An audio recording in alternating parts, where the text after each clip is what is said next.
Olá, graça e paz do nosso Senhor Jesus Cristo. Espero que você esteja bem. Você está no canal Levando Crianças a Jesus e eu trouxe aqui um devocional para que pudéssemos compartilhar um pouco da palavra de Deus, refletirmos, edificar a vida uns dos outros.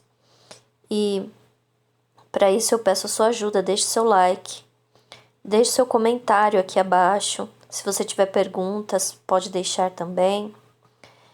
E compartilhe o nosso vídeo para que essa mensagem chegue até outras pessoas, amém? Porque esse canal tem o objetivo de edificar a vida dos nossos irmãos e também levar o evangelho para quem ainda não o conhece. Então, irmãos, hoje eu quero falar a respeito de um texto que é Evangelho de João, capítulo 9, dos versículos 1 até o 7. Diz assim: E passando Jesus, viu um homem cego de nascença. E os seus discípulos lhe perguntaram, dizendo: Rabi, quem pecou, este ou seus pais, para que ele nascesse cego? Jesus então respondeu: Nem ele pecou, nem seus pais, mas foi assim para que se manifestem nele as obras de Deus. Convém que eu faça as obras daquele que me enviou, enquanto é dia. A noite vem, quando ninguém pode trabalhar. Enquanto estou no mundo, sou a luz do mundo. Tendo dito isso, cuspiu na terra e com a saliva fez lodo e untou com o lodo os olhos do cego. E disse-lhe: Vai, lava-te no tanque de Siloé, que significa o enviado. Foi, pois, e lavou-se e voltou vendo. Muito bem.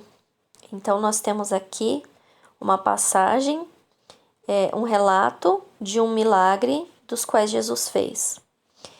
E nesse acontecimento, Jesus foi interrogado pelos discípulos que estavam ali acostumados a ouvir da lei. E na lei dizia que os pais que pecassem, teriam o seu pecado visitado nas próximas gerações, enfim. Então, os discípulos perguntaram para Jesus isso: Senhor, quem que pecou? Foi ele? Foram os pais? Quem foi? Porque se ele nasceu cego, alguém pecou e alguém está sendo cobrado. É mais ou menos isso. Mas o Senhor Jesus Cristo respondeu: Nem ele pecou, nem os pais. Foi assim para que se manifestem nele as obras de Deus. E aí, meus irmãos, tudo que o Senhor Jesus Cristo disse é para nosso proveito. Cada linha, cada vírgula, cada detalhe é para nosso proveito. E assim, então, eu quero chamar a atenção de vocês para o que está escrito no versículo 4. Jesus disse assim: Convém que eu faça as obras daquele que me enviou, enquanto é dia. A noite vem, quando ninguém pode trabalhar. Muito bem. E então, em seguida, Jesus disse, Eu sou a luz do mundo. Quando Jesus chegou à terra, estava tudo escuro. Mas quando ele veio, acendeu a luz, E Jesus, como luz, estabeleceu uma época, estabeleceu uma era, A era da graça, que é a era onde nós pregamos o evangelho. Desde lá, do começo, desde o próprio Senhor Jesus Cristo, os discípulos e tudo mais, foi estabelecida essa era onde nós pregamos o evangelho, onde nós semeamos a boa semente, espalhamos ela pelo mundo. Esta é a época da luz, onde há possibilidade de ser trabalhado, Mas o Senhor Jesus Cristo também diz aqui que existe uma época onde ninguém pode trabalhar. E essa época é uma época de escuridão. Porque a dominação que estará sobre o mundo não será mais o Espírito Santo. A igreja não estará mais aqui. Jesus está dizendo aqui de uma época onde, no geral, no mundo todo, as pessoas que pregarem o evangelho serão perseguidas e mortas, né? Então, meus amados, existe uma época que é a época da luz, onde se pode trabalhar, e uma época de escuridão, onde não poderá se trabalhar, né? Veja você que antes do Senhor Jesus Cristo chegar, o mundo estava em escuridão. E quando o Espírito Santo for retirado do mundo, haverá novamente escuridão sobre o mundo. Então, meus irmãos, algo aqui nesse trecho bíblico que é muito interessante para nós refletirmos e entendermos também o nosso papel, porque nós estamos ainda na era da graça, que está para se fechar a qualquer momento. Quando o Senhor Jesus Cristo retornar para buscar a sua igreja, a época da graça, a era da graça, vai se extinguir. E então a coisa aqui vai ficar muito feia, né? Porque será uma escuridão total, ou seja, a ausência total de Jesus Cristo. Seguindo um pouquinho adiante aqui, a Bíblia conta para nós que Jesus cuspiu na terra, fez ali um lodo com a saliva dele e passou aquele barro, né, aquele lodo nos olhos do cego. Mas olha que interessante, né? Jesus não precisava de nada disso. Ele poderia simplesmente impor as mãos sobre o cego, orar por ele e ele ser curado, ou ele poderia simplesmente declarar a cura. Enfim, ele poderia fazer ali de várias maneiras, mas ele usou ali da saliva dele, ele usou o lodo e disse para o cego então: você vai até o tanque de Siloé e você vai se lavar. E quando você terminar de se lavar, você vai estar vendo. E foi o que aconteceu. Mas por que Jesus mandou aquele cego ir ao tanque de Siloé? O interessante é que o nome do tanque, Siloé, significa o enviado. Irmãos, algumas coisas aqui na Terra, as pessoas têm o costume de, sabe, separar. Não, olha, aquilo ali é físico, é puramente físico. Olha, aquilo ali é puramente espiritual. E não é assim.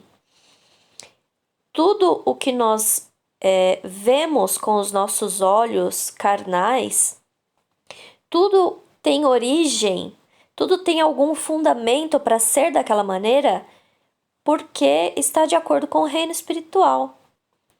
Neste caso aqui, o tanque de Siloé não poderia ter recebido outro nome. Ele recebeu o nome de Siloé porque tinha uma ação do reino espiritual por trás. Estava determinado para que acontecesse este milagre. E já eu vou dizer por quê. Assim também, meus irmãos, existem coisas neste mundo que são determinadas para o mal. Não pense você que as coisas, não tem nada a ver. Não, aquilo é assim, é ruim assim, mas não tem nada a ver. Olha, aquilo outro lá, as pessoas dizem tal e tal coisa, mas não tem nada a ver. Não pense isso. Tudo tem origem dentro do reino espiritual. O reino físico, a matéria, é governada pelo reino espiritual. Se você ainda não entendeu isso, você precisa entender urgentemente, para que os teus olhos espirituais sejam abertos, para que o seu discernimento seja aberto. Amém? Então vamos lá. Jesus então deu uma ordem para aquele rapaz, né, que fosse até o tanque de Siloé para que se lavasse, porque o tanque de Siloé significava o enviado. E qual é a mensagem que Jesus estava passando quando disse para aquele rapaz: olha, vai até o tanque de Siloé? Jesus estava dizendo assim: eu sou o Messias, eu cheguei. Porque o enviado significa Messias, né? Ou também significa o Cristo. Ninguém tinha autoridade para chegar para um enfermo e dizer para o enfermo: vai ao tanque de Siloé, se lave e você vai chegar curado. A não ser o próprio Cristo, o próprio Messias. Naquela época, meus irmãos, assim como é hoje também, né?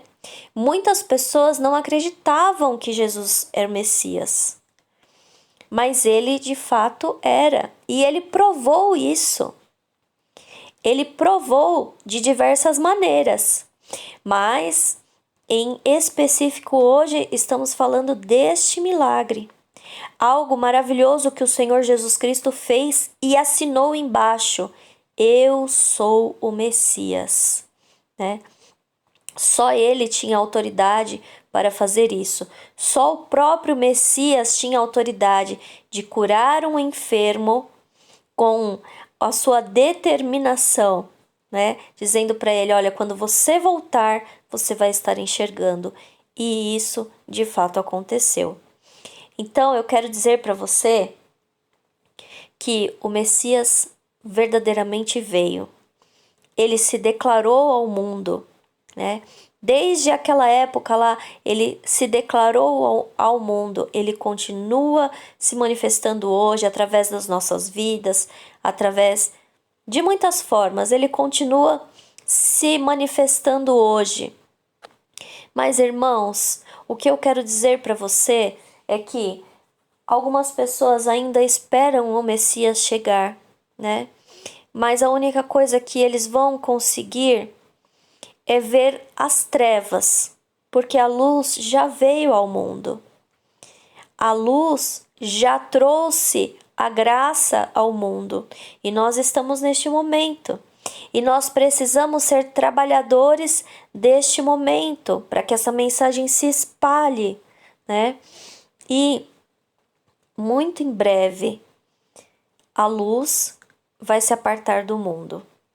Muito em breve será noite, onde as pessoas não poderão trabalhar. E muito em breve vai chegar também um outro Messias, um falso Messias. Este vai fazer de tudo para perseguir os cristãos. Este vai fazer de tudo para apagar da mente das pessoas qualquer vestígio da palavra de Deus. Na verdade, nós já vemos aí, né, a mente do anticristo operando sobre a terra, trazendo apostasia, né, trazendo mistura, corrupção e tudo mais. Mas nós sabemos que vem a noite, onde ninguém poderá trabalhar. Então, meus irmãos, convém que nós que estamos aqui na luz sejamos trabalhadores enquanto há luz, porque a luz vai se findar. Muito em breve, a porta da graça vai se fechar. Então vamos exercer aquilo que o Senhor Jesus Cristo nos chamou para fazer. Amém? Que Deus abençoe a sua vida e fique na paz do Senhor Jesus Cristo.